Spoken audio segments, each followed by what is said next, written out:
Good morning. Welcome to Kaitel Baker. Welcome to those that are here in person, those that are watching online. Like, comment, subscribe, share. We're glad you're watching. They say that a secret is something which you only tell one person at a time. In our parsha, which is the last parsha of the first book of Bereshis, we have the story where Yakov Avinu, before he's passing away, and knowing full well that with his passing is going to start the slavery of the Jewish people in Mitzrayim and the suffering, although it began after the passing of all of the Shvatim, this is still the end of an era, and his generation is leaving, and he knows what's about to take place. So he gathers all of his children around his bed before he passes away, and he wants to tell them a secret. When is Mashiach going to come? Yes, they're going to go through hardship, and it's going to be suffering and difficult times, but we know that Mashiach will come, and he'll redeem us. He'll take us out of all this gullus, this exile, all these issues.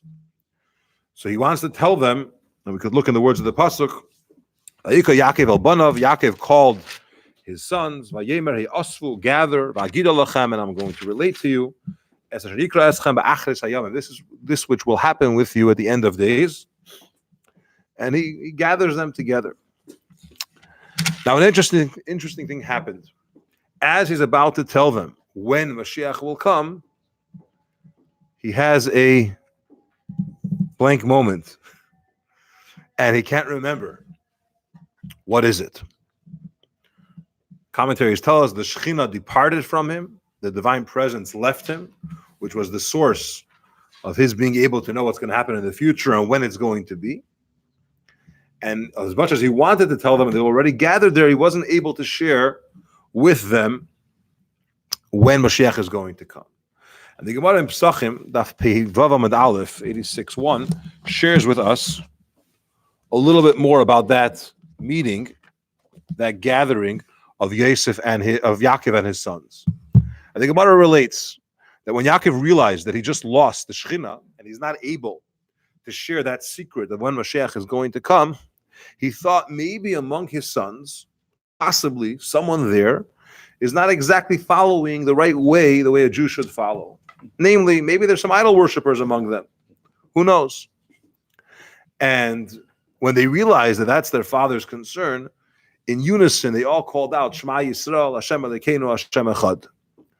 And they said, tells us the Gemara, that just like Ein Belibcha, you don't have in your heart anyone besides the one Hashem, similarly us, we have nobody besides Hashem. There are no idol worshippers among us. We're true Jews. When Yaakov heard that all of his sons as one are saying Shema, he responded, Baruch Shem Kavod Malchusay Le'olam Vad, blessed be the name of Hashem, His glory forever and ever. So we know, and Yaakov knows, that all of his sons were in a good place. They were all following in his footsteps, and it was very special. But what we do have here is that Yaakov wanted to share with them the time when Mashiach will come, and for some reason in heaven it was taken away from him, and he was not accorded this opportunity to do so. Now, whenever you have a tzaddik that wants to do something great, and it's stopped because of some type of spiritual reason, we have to analyze a little bit both of these sides. Why did Yaakov want to do that? And why in Shemayim did they forbid it and really stop him from being able to share when Mashiach is coming? So on a basic level, the reason why Yaakov wanted to do it is just give them some information. You should know it's going to happen. It's real, right? There's a real time for this. There's a date. You're going to get out of here. On the other hand, however, in Shemayim, perhaps they didn't want him to do that because the date wasn't going to be next week or the year after. We're already, over 3,000 years, 3,500 years since that time. Mashiach's not here yet. So Yaakov wants to do something, but the Eibishter does not want him to do it, and he stops him from sharing this information. In the commentator on the Medrash Rabbah, the Yefei Tayar, who lived in Turkey, he was a chief rabbi in Constantinople. Constantinople. Very good, what he said. Thank you. And he was the chief Ashkenazic Rav, and he was known for his commentaries on his speeches on the Medrash. On Parsha in general, he would go from shul to shul and speak very passionate talks on Shabbos. And he shares the following explanation, that Yaakov Avinu wanted to reveal the Ketz, to tell them when the time is when Mashiach will come, because he knew, yes, there's a risk. If you tell someone you're going to be helped in 3,500 years, it's not exactly motivating, but he knew that his children were tzaddikim. It's not going to stop them from behaving the right way. It's not going to hold them back from doing the right thing. So he wanted to tell them. But in Shamayim, in heaven, they said, no. Yes, your sons, the Shvatim, are very holy people. And knowing that Mashiach is coming in such a long time, or the Ketz is in such a long time, will not stop them. But there are other generations. They're going to be followed by children, grandchildren, great-grandchildren. And if the word gets out, and like I said, a secret is only said to one person at a time, but information travels, and they're going to hear that Mashiach is coming. But it's in 3,500 years, that is going to be a demotivator, and it's going to stop them, and they're not going to have what it takes to properly be able to serve Hashem and behave the way they're supposed to. So Yaakov wants to, because his sons are tzaddikim, and give them information, but Hashem says no. The Gemara tells us in Baba Basra, the Lamed Chesam with Beis, the concept that it's regarding when you want to start a civil case against somebody, and you're concerned if the witnesses will tell or they won't tell. But the Gemara says over there, the chavra islay, your friend has a friend, and that friend has a friend. The reality is that news travels, information gets around.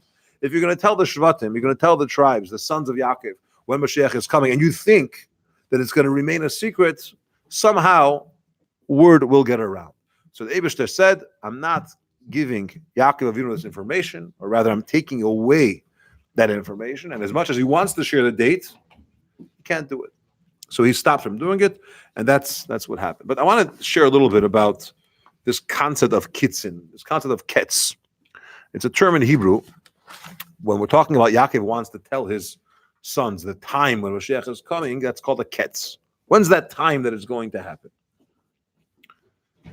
There's a story that after the Maggid of Mizrich, the second Rebbe of the second Hasidic master, the successor of the Baal Shem Tov, when he passed away, he was succeeded by the Medel Haradoker, talking in the year 1772.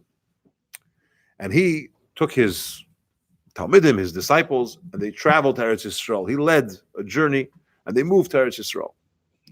Now, in Eretz Yisrael, there was a fellow who was a little bit strange, we'll call him, and he took a shofar, and some guy went to Har HaZeisim, he went to the Mount of Olives, and he started blowing the shofar. And the rumor spread, the Mashiach is here. Did you hear the sound? I heard a sound, Mashiach is coming. It came from that area. And they came to the Medel Haradakar, and they said, the word in the street is that Mashiach is here. So he was in his room, he goes to the window, he opens up the window, and he smells, or he sticks his hand out, his head out, and he says, nah, didn't happen yet. The Mashpia and Lubavitch, the Shmuel Greinam, today he would be called Rabbi Esterman, said that why did he have to stick his head out the window? Mashiach's not here. In your room is not here. Out of your room is not here. But he explained that the